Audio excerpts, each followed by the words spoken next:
David Walker, the recently retired comptroller of the U.S. and a personal hero of mine, said of the U.S. government, "Its financial position is worse than advertised. It has a broken business model. It faces deficits in its budget, its balance of payments, its savings, and its leadership." Wow, those are some pretty strong words. In my assessment, he's absolutely right. And here's some data to support that.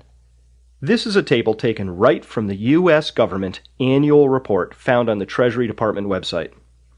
Again, we are going to be looking at NPV numbers. The first is a nearly $9 trillion shortfall representing the total U.S. government net position, without including Social Security and Medicare.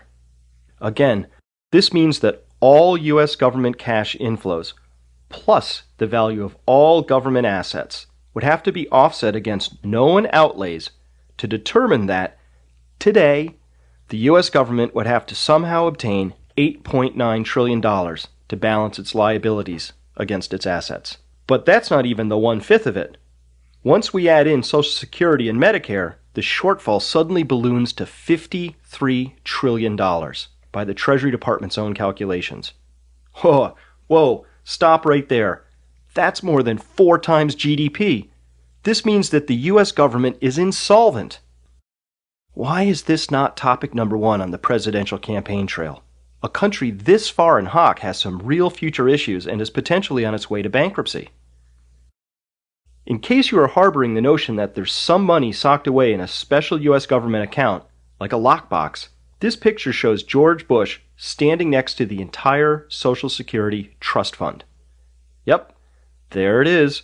The entire trust fund is a 3-ring binder with slips of paper in it saying that the U.S. government has spent all the money and replaced it with special treasury bonds. Hold on there. Aren't treasury bonds an obligation of the U.S. government?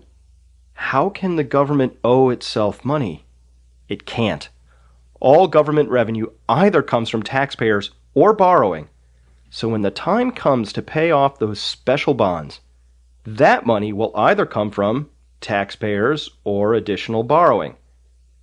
If it were possible to owe money to yourself and pay interest to boot, then we could all become fabulously wealthy by writing ourselves checks. But, of course, this is a foolish, easily dispelled notion. At any rate, depending on which government agency's numbers you use, the federal shortfall is anywhere from $53 trillion to $85 trillion.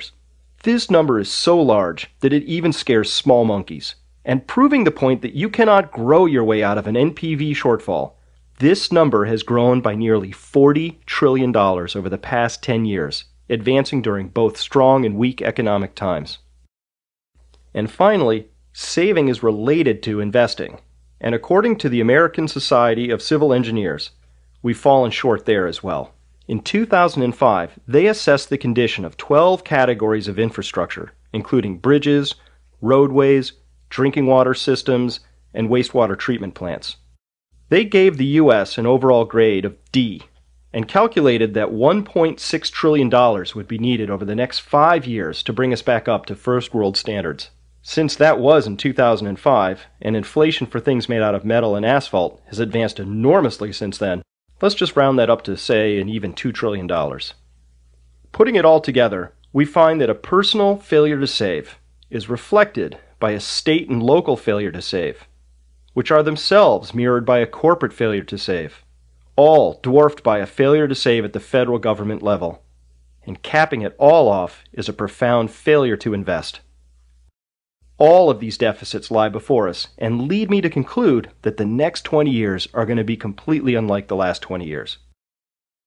This is our legacy, the economic and physical world that we are choosing to leave to those who follow us. How did we get here? How did this happen? Next, we move on to assets to see how they stack up against our debts and our national failure to save.